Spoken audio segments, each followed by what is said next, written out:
அனைவருக்கும் வணக்கம். இன்று சிறுவாபுரி முருகன் ஆலயம் பற்றிய ஒரு சிறு தொகுப்பு. முருகப்பெருமான் வள்ளி தேவியை திருமணம் செய்து கொண்ட பின் தன் மனைவியுடன் கிளம்பி தம்முடைய இடத்துக்குச் செல்ல துவங்கினார். முருகப்பெருமானுக்கு எப்போதுமே சோலைகள் மிகுந்த இடம் மனதுக்கு பிடித்த இடமாக இருக்கும்.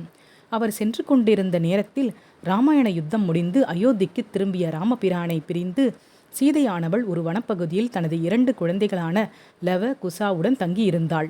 அந்த நேரத்தில்தான் பாலகுமாரராக இருந்த முருகப்பெருமானும் தனது மனைவியுமான வள்ளியுடன் அதே வனப்பகுதிக்கு வந்து தங்கியிருந்தார்.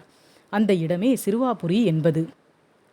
சிறுவாபுரி கிராமத்தில் 3 ஆலயங்கள் இருந்தாலும் லவகுசர்கள் பெருமை பெற்று இருந்தாலும் அங்கு அமைந்துள்ள முருகப்பெருமானின் ஆலயமே பெரும் பெருமை பெற்ற ஆலயமாக உள்ளது.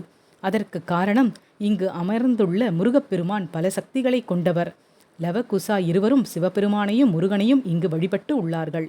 வள்ளியுடன் திருமண ஜோடியாக இங்கு வந்து முருகன் தங்கியதினால் திருமணம் ஆகாதவர்களுக்கு இங்கு வந்து நேர்ந்து கொண்டால் கண்டிப்பாக திருமணம் நடைபெறும்.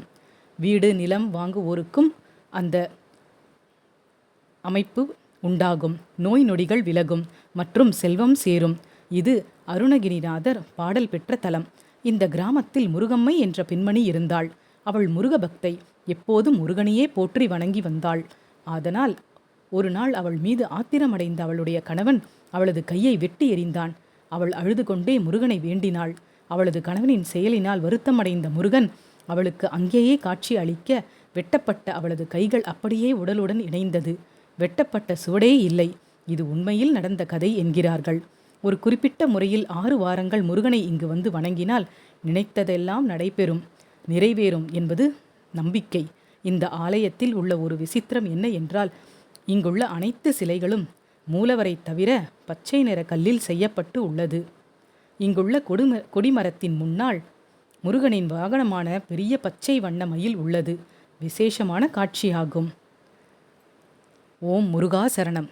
நன்றி. வாழ்க வளமுடன்.